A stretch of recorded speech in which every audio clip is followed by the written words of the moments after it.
Engineering for better, to serve you better more.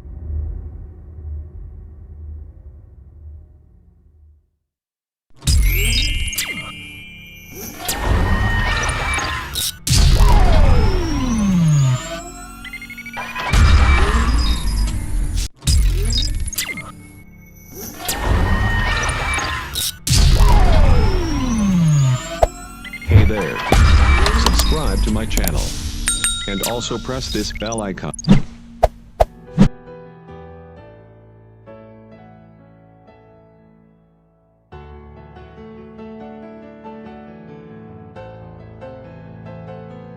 Sistem air hujan pada bangunan tinggi. Sistem air hujan ini merupakan salah satu bagian dari SDP atau sanitasi, drainase, dan pemipaan, di mana ini juga cukup penting bagi kita sebagai arsitek untuk bisa memahami dan bisa mengetahui perencanaan manajemen tata air yang baik. Oleh karena itu, di dalam materi ini akan dijelaskan mengenai perencanaan sumber resapan, kolam resapan, bak penampungan air hujan, manajemen tata air, serta diagram sistem air hujan itu seperti apa. Pertama, sebelum kita masuk ke inti dari materinya, kita akan terlebih dahulu menjelaskan latar belakang mengenai manajemen tata air hujan ini, yaitu adanya ketentuan zero runoff, yaitu tercantum dalam Peraturan Pemerintah Nomor 26 Tahun 2008 tentang RT RW nasional, di mana di sana disebutkan bahwa zero delta Q atau zero runoff ialah keharusan agar setiap bangunan tidak boleh mengakibatkan bertambahnya debit air ke sistem saluran drainase atau sistem aliran sungai. Jadi sudah ada ketentuan secara nasional yang mengatur terkait manajemen tata air ini. Secara ilustrasi sederhananya, kita bisa membayangkan misalnya ada sebuah lahan kosong di mana ada tanah, ada rerumputan, dan juga ada tanaman-tanamannya. Jika pada tanah tersebut atau pada lahan tersebut terjadi hujan, maka tanah yang masih kosong atau tidak ada bangunan ini akan menyerapkan air hujan secara maksimal, sehingga nantinya air hujan ini bisa diserap ke dalam tanah dan menjadi cadangan air tanah di dalam kawasan tersebut, sehingga biasanya kawasan ini relatif lebih subur karena pada saat musim kemarau pun kandungan air di dalam tanahnya cukup gitu, meskipun kemarau atau tidak sedang musim hujan. Sementara air hujan yang jatuh pada area kendaraan atau jalan itu biasanya karena tidak bisa menyerap air hujan, dia disalurkan ke riol kota atau saluran kota. Oleh karena itu memang fungsi saluran atau riol kota ini memang prioritasnya untuk menampung air genangan air hujan yang jatuh di area jalan, karena mayoritas jalan itu materialnya dari beton atau aspal. Kita bandingkan dengan sebuah kawasan di mana kawasan tersebut atau lahan tersebut sudah ada bangunan atau ada desain gedungnya. Nah, jika terjadi hujan, maka tentunya akan terjadi hal yang berbeda. Misalnya, air hujan yang jatuh pada area hijau akan tersalurkan, tentunya akan terserap, dan pastinya persentasenya jauh lebih kecil, juga akan diserapkan ke dalam tanah, dan juga nantinya ada cadangan air tanah, cuma volumenya pasti lebih kecil dibanding lahan yang masih asli atau masih hijau, tidak ada bangunannya. Sementara air hujan yang jatuh di atas gedung akan muncul genangan dan disalurkan ke gedung tersebut, mengalir ke area jalur kendaraan atau driveway. Karena tidak bisa menyerapkan air tanah, karena tidak bisa menyerapkan air ke tanah, maka air tersebut akan mengalir terus sampai ke saluran riol kota. Jadi riol kotanya ini nanti akan penuh karena menampung dua aliran air, baik dari jalan raya dan juga dari proyek kita, karena kita tidak memanage air dengan baik. Nah, nantinya setelah volume real kotanya penuh, otomatis juga nanti ke saluran besar seperti sungai atau danau itu juga akan penuh. Nah, inilah kita bayangkan kalau terjadi di banyak gedung, misalnya di kota-kota besar, maka inilah yang kemungkinan akan menimbulkan terjadinya genangan air di jalanan atau terjadinya volume sungai yang meluap dan bahkan bisa mengakibatkan banjir. Jadi, inilah pentingnya penerapan zero runoff dalam perencanaan bangunan. Oleh karena itu, ada beberapa tujuan dalam sistem pengelolaan air hujan ini. Yang pertama ialah tujuannya apa? Salah satunya seperti sumur resapan ya. Jadi untuk menampung, menyimpan, dan menambah cadangan air tanah sehingga pada saat musim kemarau tanahnya akan tetap subur, gitu karena kandungan air tanahnya cukup. Terus mengurangi limpasan air hujan ke saluran pembuangan dan badan air jalan lainnya seperti sungai, danau, dan lain sebagainya. Dan juga tentunya mengurangi timbulnya genangan dan banjir. Jadi tujuannya kurang lebih pengelolaan air hujan ini seperti ini. Selain itu juga adanya beberapa peraturan sumur resapan, baik itu mengatur secara teknis dan juga secara legal, baik itu sumur resapan, kolam resapan, dan bak penampungan. Beberapa peraturan tersebut diantaranya tadi PP nomor 26 tahun 2008 tentang RT RW nasional, ada SNI nomor 3 2453 tahun 2002 tentang perencanaan teknik sumur resapan untuk lahan pekarangan, terus peraturan Gubernur DKI Jakarta nomor 20 tahun 2013 tentang sumur resapan, ada lagi peraturan Gubernur DKI Jakarta nomor 38 tahun 2012 tentang bangunan hijau, serta peraturan Kepala Dinas nomor 3 tahun 2014 tentang persyaratan teknis bangunan gedung bidang arsitektur. Jadi cukup banyak peraturan yang menaungi terkait perencanaan manajemen tata air atau sumur resapan ini. Di antara kita samarikan peraturan-peraturan tersebut ada beberapa ketentuan, di antaranya setiap bangunan gedung yang menutup permukaan tanah wajib membuat sumur resapan. Terus peraturan yang kedua ialah pembangunan pada lahan lebih dari 5.000 meter persegi diwajibkan menyiapkan 1% lahan untuk dibuat kolam resapan di luar sumur resapan. Jadi ada sumur resapan, ada kolam resapan. Dan juga dari Pergub tentang bangunan hijau, setiap pembangunan harus menyediakan bak penampungan air hujan dengan volume 0,05 meter kubik dari luas lantai dasar bangunan. Nah, dari sini terkait sumur resapan ini juga diatur terkait pengajuan izin bahwa gambar rencana teknis sumur resapan dan kolam resapan menjadi syarat salah satu persyaratan dalam pengajuan IMB dan SLF. Jadi kalau kita mengajukan gambar perencanaan dan mengajukan izin bangunan atau izin perencanaan IMB, maka IMB ini tidak akan terbit atau tidak akan disetujui kalau belum ada perencanaan sumur resapan atau kolam resapan yang baik. Jadi itu contohnya di DKI Jakarta terjadi seperti itu. Jadi ini sangat penting ya dalam perencanaan arsitektur. Dan juga peraturan lain menyebutkan bahwa SLF atau sertifikat layak fungsi dapat diterbitkan apabila kewajiban sumur resapan dan atau kolam resapan telah dibangun sesuai dengan persyaratan yang ditetapkan.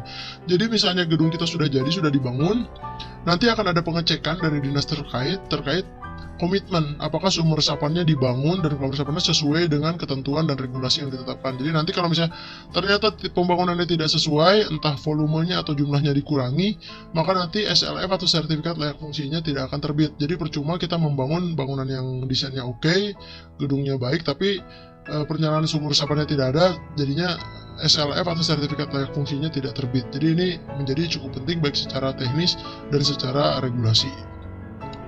Oleh karena itu, kita juga harus bisa mengetahui atau menghitung bagaimana cara menghitung volume sumur resapan ini. Jadi di sini saya ambil dari Pergub DKI Jakarta nomor 20 tahun 2013 tentang sumur resapan, di mana perhitungan kapasitas sumur resapan tersebut dihitung berdasarkan luas bidang tanah yang tertutup bangunan dan bidang perkerasan yang kedap air. Jadi area-area yang tidak bisa menyerapkan air hujan harus diganti dengan menyediakan sumur resapan.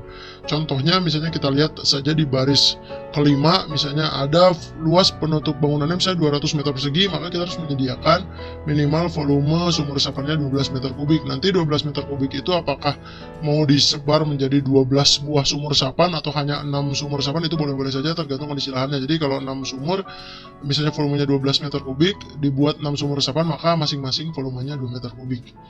Nah, kalau misalnya ternyata lahannya lebih luas bangunannya lebih dari 1000, biasanya pakai juga ada metode perhitungan lain, ialah volume sumur resapannya dihitung berdasarkan perkalian area perkerasan yang tertutup bangunan dibagi 25 liter. Jadi ini metode perhitungan yang lain gitu.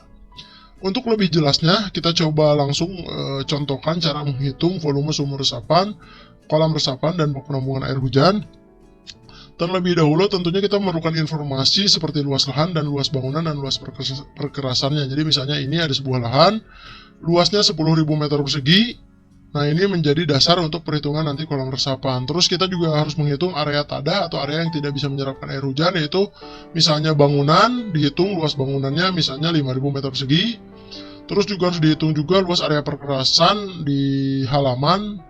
Jadi misalnya ini ada tamannya atau area hijaunya, area perkerasan yang kedap airnya atau jalur kendaraan itu misalnya 2.000 meter persegi, maka kita sudah mendapatkan angka untuk area yang tidak bisa menyerapkan air hujannya ialah 5.000 tambah 2.000 atau 7.000 meter persegi hasilnya. Jadi data-datanya sudah kita dapatkan, langsung kita coba hitung.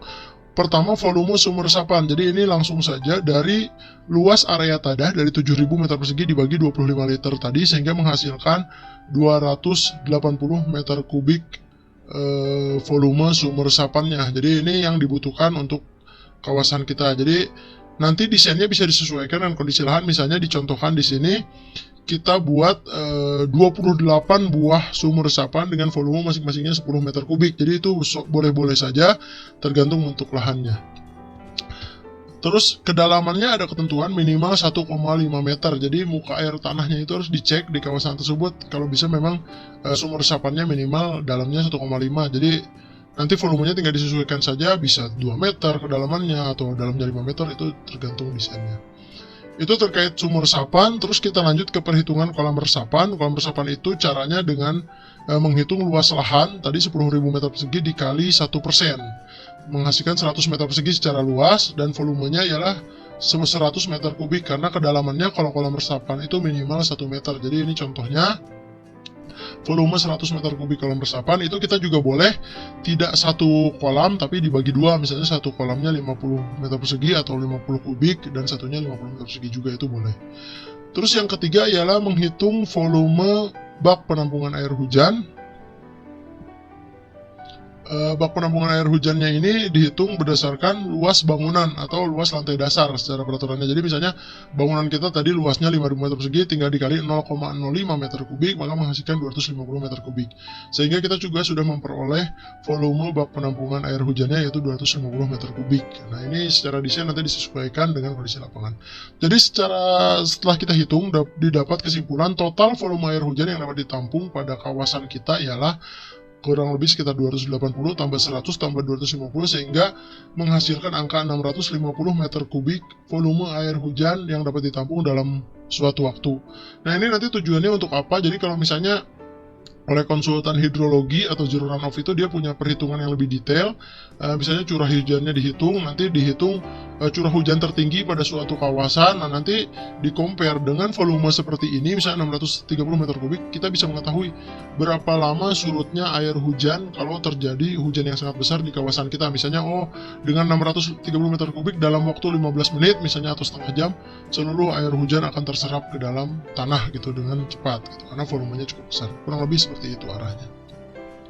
Selanjutnya kita masuk ke perencanaan manajemen tata air hujan dalam sebuah set plan. Nah ini jadi tadi bagaimana penempatan sumur resapan, kolam resapan, dan bak penampungan dalam sebuah set plan. Jadi misalnya ada sebuah lahan, ada gedung atau bangunannya, tentunya juga ada KDH atau ruang terbuka hijau. Ini biasanya di Jakarta itu rata-rata 30%, tergantung daerahnya, ada yang 20, ada yang 40% kalau nggak salah. Nah ini KDH ini merupakan area hijau yang harus bisa menyerapkan air hujan. Nah disinilah kita menempatkan sumur-sumur resapan kita. Kalau bisa memang disebarkan secara merata di sekeliling kawasan kita. Jadi nanti distribusi air hujannya pun dan penyerapan ke dalam tanahnya akan merata. Nah dari situ langsung dari gedung disalurkan ke sumur resapan. Dan biasanya antar sumur resapan itu dihubungkan dengan pipa sehingga saling terkoneksi.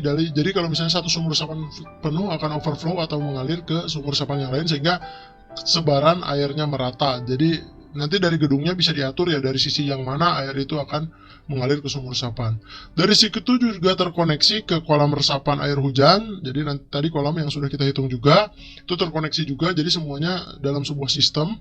Nah dari situ juga terkoneksi juga ke bak penampungan air hujan. Jadi kalau ada overflow, sudah misalnya sumur resapan dan kolam resapannya sudah tidak mampu menampung air hujannya, akan disalurkan ke bak penampungan. Baru dari situ kalau ada kelebihan overflow lagi boleh disalurkan ke riol kota. Jadi menyalurkan air ke riol kota itu ialah langkah terakhir setelah benar-benar kawasan ini tidak mampu menampung air hujan, misalnya hujan yang sangat luar biasa besar. Tapi kalau hujan-hujan normal seharusnya kita tidak akan membuang air ke riol kota karena semua sudah diserap oleh kawasan kita sendiri.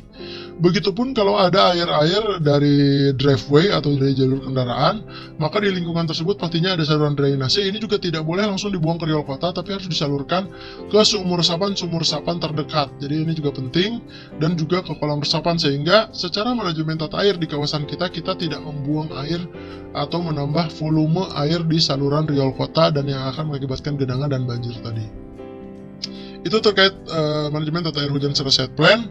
Langsung kita masuk ke alur diagram sistem air hujan dalam sebuah gedung. Jadi kita lihat ceritanya bagaimana air hujan itu siklusnya. Jadi misalnya ada sebuah gedung, misalnya terjadi sebuah hujan yang cukup lebat, lalu muncul genangan di atap bangunan kita, misalnya atap dak beton, maka dari atap itu kita harus salurkan atau arahkan ke roof drain. Roof drain itu saluran air yang biasanya didesain di atap.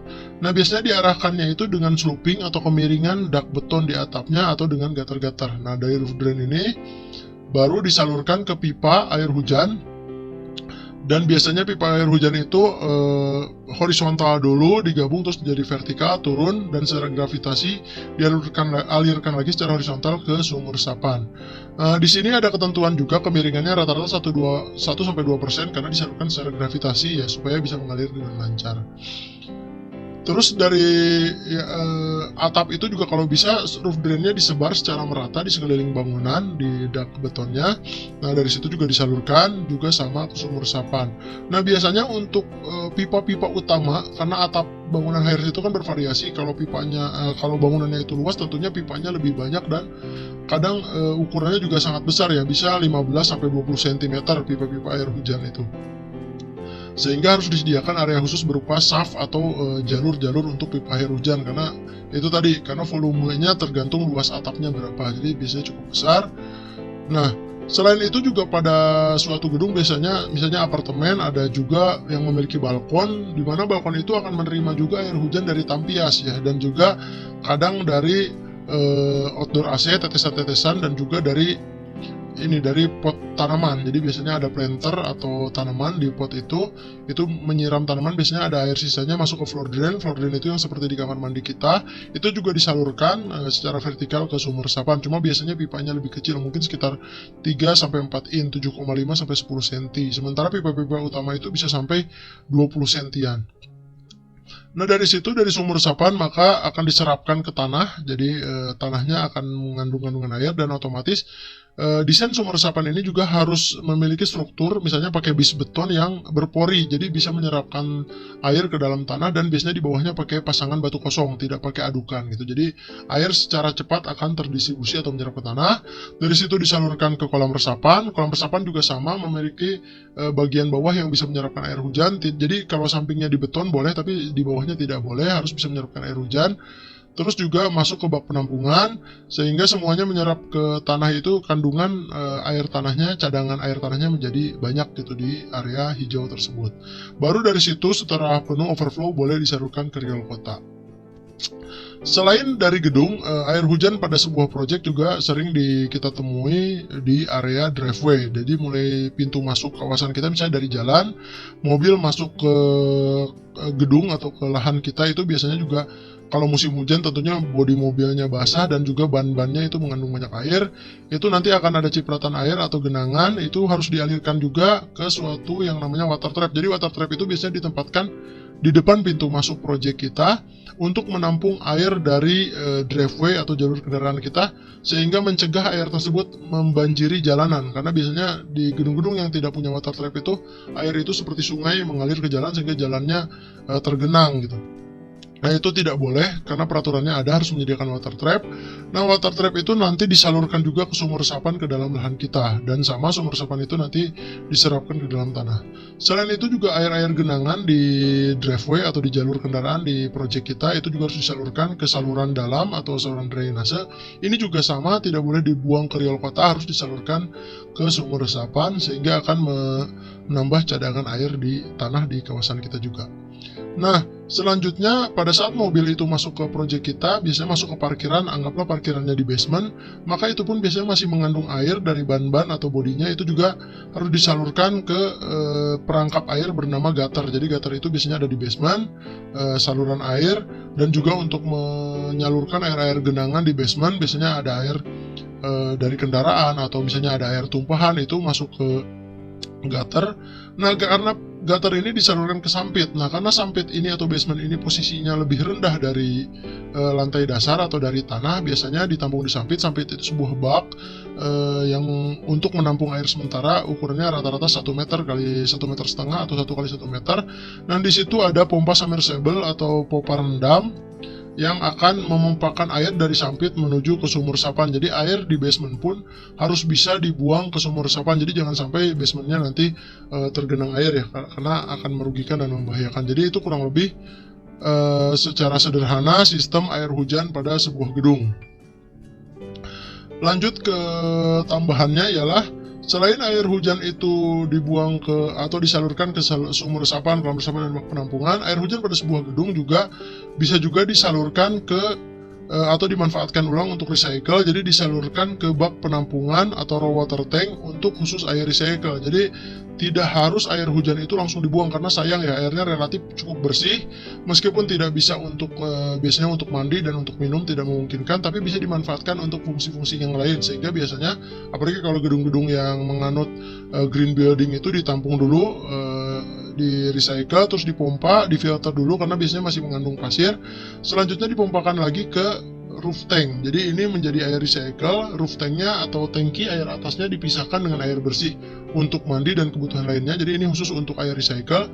Nah, dari roof tank itu disalurkan juga bisa ke flushing untuk kamar mandi. Jadi biasanya untuk siram toilet dan juga untuk menyiram tanaman di area halaman kita atau di area hijau kita. Jadi ini yang baik ya. Jadi air hujan itu tidak langsung dibuang tapi digunakan kembali, karena ini juga bisa menghemat dari biaya operasional gedung ini. Jadi yang seharusnya memflushing atau menyiram air kloset itu pakai air bersih, ini menggunakan air recycle. Jadi hemat secara biaya air ke pumpnya. Begitupun untuk menyiram tanaman, khususnya karena pada musim hujan ini biasanya air recycle ini volumenya cukup besar ya, sehingga akan cukup lah untuk memanage untuk ke kloset dan ke menyiram tanaman. Tapi kalau memang pada saat musim kemarau air recycle-nya kosong, maka tadi kegiatan menyiram taman dan juga flushing itu tentunya menggunakan air bersih lagi gitu.